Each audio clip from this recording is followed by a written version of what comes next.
Yo, what is up, everybody? Welcome back to the Corner, Week 13, December 4th. It is Saturday, 12:30 Eastern Time, championship Saturday for college football. If you must, I did go over to Underdog. I did play a couple props for today's college football championship Saturday. A couple props. Go over there, Underworld, as your promo code gets yourself up to a $100 deposit match.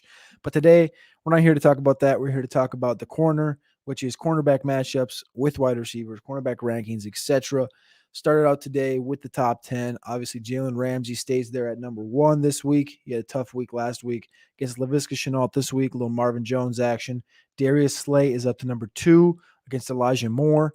Tre'Davious White was in the top 5 last week, but he tore his ACL. He's out for the season, so he's now out of the top 5. Hopefully, Jair Alexander comes back in the next few weeks. We're still looking for that. Been waiting for a while. I thought it was only going to be, not a long-term injury that it's turned into. But so Jair is not in the rankings yet, but he will be back. Denzel Ward 3. Byron Murphy gets Darnell Mooney this week 4. Casey Hayward 5 against Terry McLaurin. That's one of my favorite matchups this week. But my favorite matchup is number 6, A.J. Tyrell, the same draft class as Trayvon Diggs, but Tyrell is going way under the radar. He has been dominant so far this season. His matchups this year, he's yet to allow 25 yards receiving in a single game. The first 3 weeks of the year, no receptions allowed. Devonta Smith, Antonio Brown, Terry McLaurin, Corey Davis, 1 for 6. Preston Williams, 2 for 14. DJ Moore, 2 for 22. Traquan Smith, 2 for 19. Michael Gallup, 2 for 19. Nelson Aguilar, 3 for 13. Laquan Treadwell, 2 for 14. He's been the bright spot in this Falcons defense. They have someone that they can trust and depend on now in Atlanta on the back end. So that's awesome to see. But again, he's getting no shine because Trayvon Diggs has 9 picks now. Like, I got Diggs at 10, but a lot of that is weighted towards those interceptions. Diggs, truthfully, against, for fantasy, is a guy that you should be targeting, not weekly, because the teams themselves aren't going after him as much. But the Dallas back end is not as good as it's perceived to be. It's perceived like it's this lockdown unit. But even week 12, Deshaun Jackson, 3 for 51. Tyreek Hill the week before, 5 for 43. Cortland Sutton, 4 for 81. Nelson Aguilar, 3 for 84. Like, all year he's been getting beat, but he's also been beating others with interceptions and etc. But it's just an interesting dynamic that you take away that Tyrell was a first-round pick, and I remember last year he was in the bottom 20 on the cornerback rankings all season. Now he fast forward to this year, and he's in the top 10. He grew himself. I think he entered the season in the 40s, grew all the way up to number 6 now, whereas Diggs, the interceptions have really vaulted him a lot.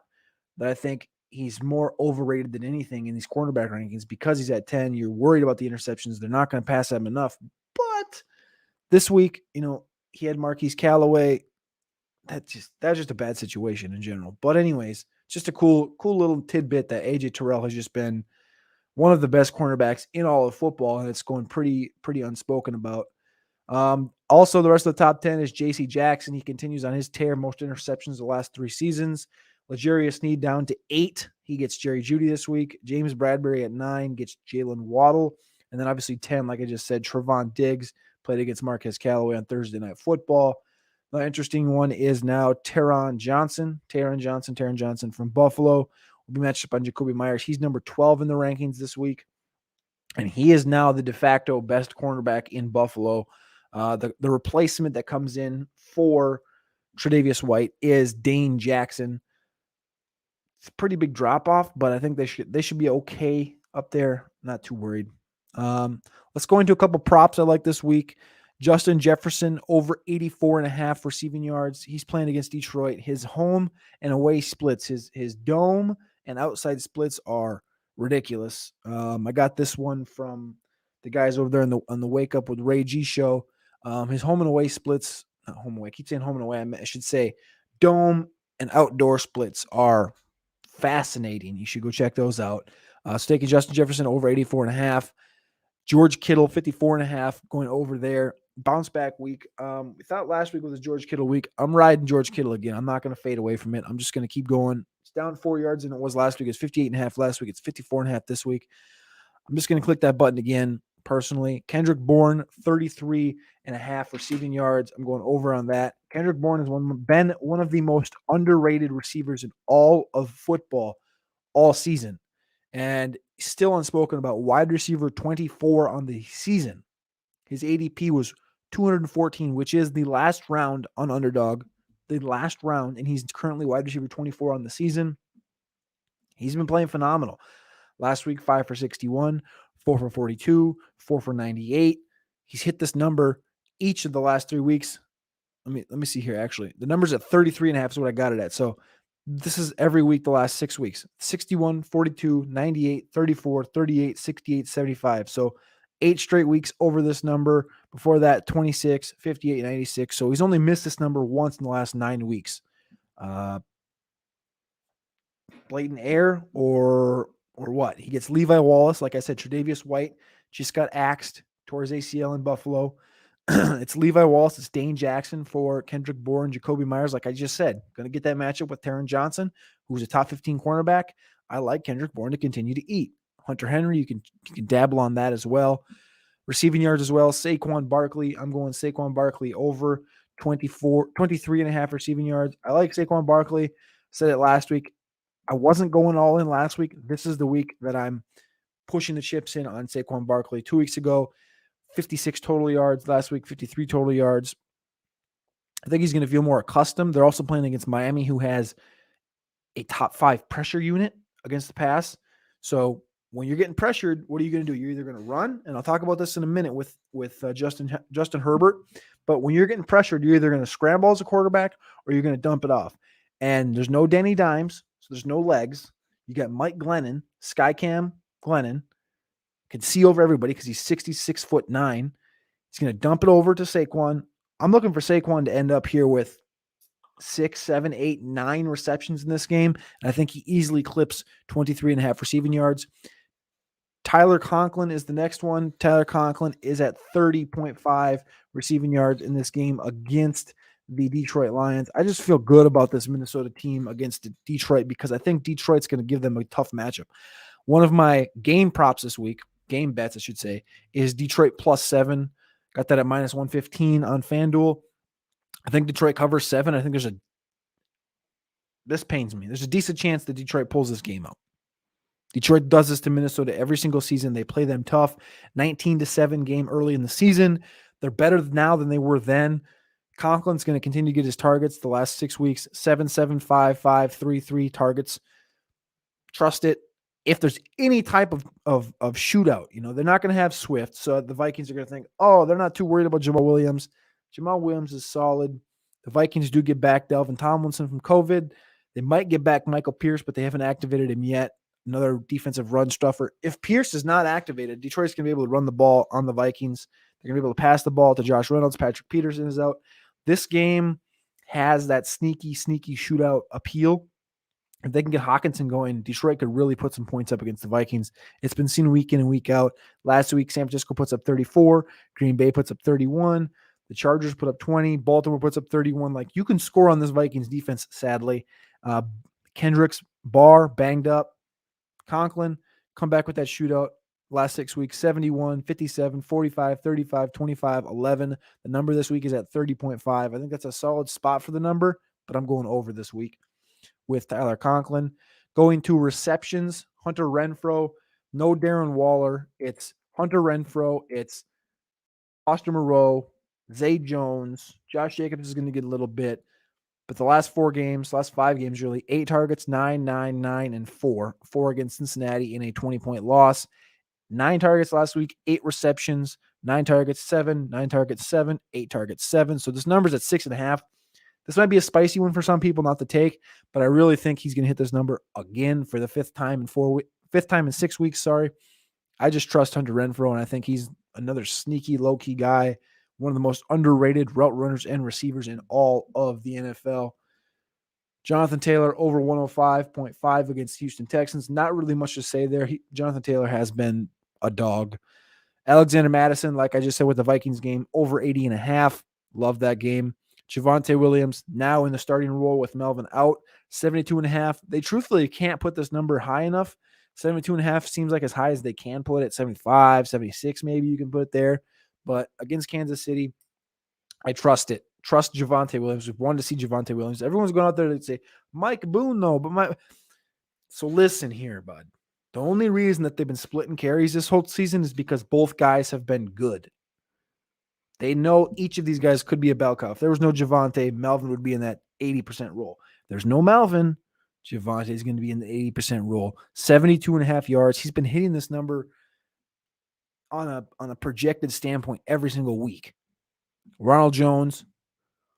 You're on Ronald Jones, dude? Yes, this week I'm on Ronald Jones, dude, because they have a stupid matchup. Atlanta, early in the season, he had 6 carries, 3 targets, 6 for 27 on the ground. This number's at 28.5. He hit 6 for 27 early in the season. That was a 20-point win. And he's been getting the rock actually more and more the last 4 weeks. Chicago, 10 carries, 63 yards, and a 38-3 win. Against New Orleans in a loss, he got 3 carries for 13 yards. In a 20-point win against the Giants, 8 carries, 33 yards, and a touchdown. Against Indianapolis in a 7-point win, 7 for 37 and a touchdown. They're starting to trust him a little more and more. So I'm going to jump on that bandwagon. I'm going to take Ronald Jones over 28.5. I'm going to project that they're going to give him the ball 5, 6, 7 times, and I think he's going to do something with it. Is he going to score for the 3rd straight game? I don't know, but I think he can hit 28.5 receiving yards because Ronald does have some burst. He can hit this 28.5 number with one run. We've seen it before. I just trust it. Next week he gets Buffalo, then New Orleans. I'm going to take Ronald Jones now, and then I'm going to bounce out. That's about it.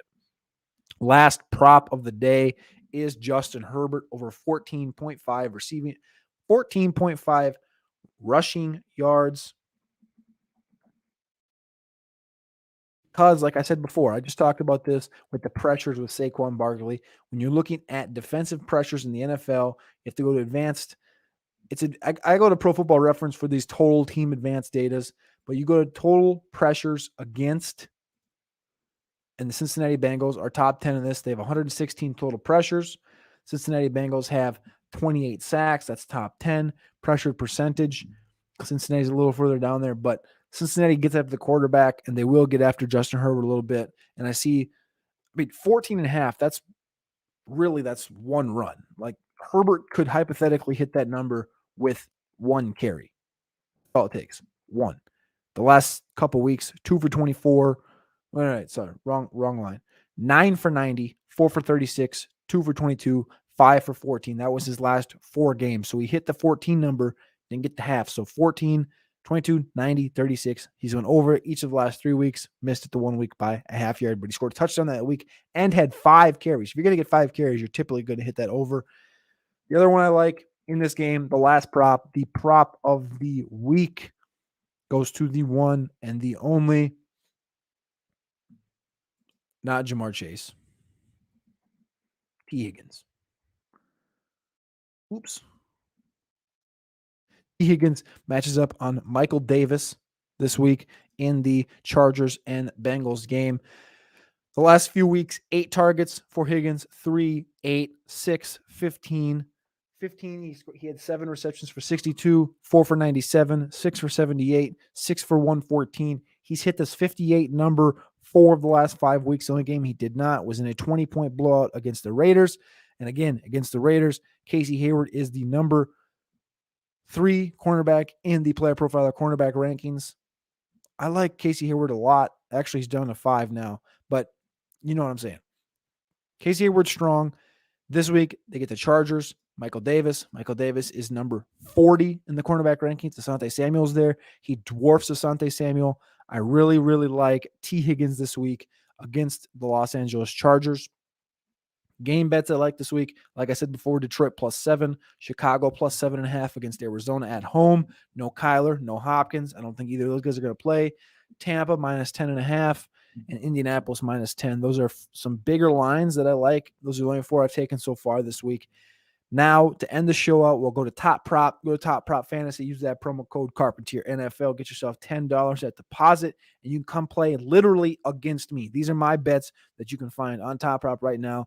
I got Quez Watkins at the Jets. You can come claim Darius Slayton. If you don't like Quez against the Jets, you can come take Darius Slayton in that growing role in New York with all the injuries. I got Josh Reynolds against Minnesota Vikings. You can come take him. You can come take Russell Gage against Tampa, against my Josh Reynolds against the Vikings. You can come take Tevin Coleman. If you don't like my Ronald Jones take, you can come take Tevin Coleman against me, compete against me.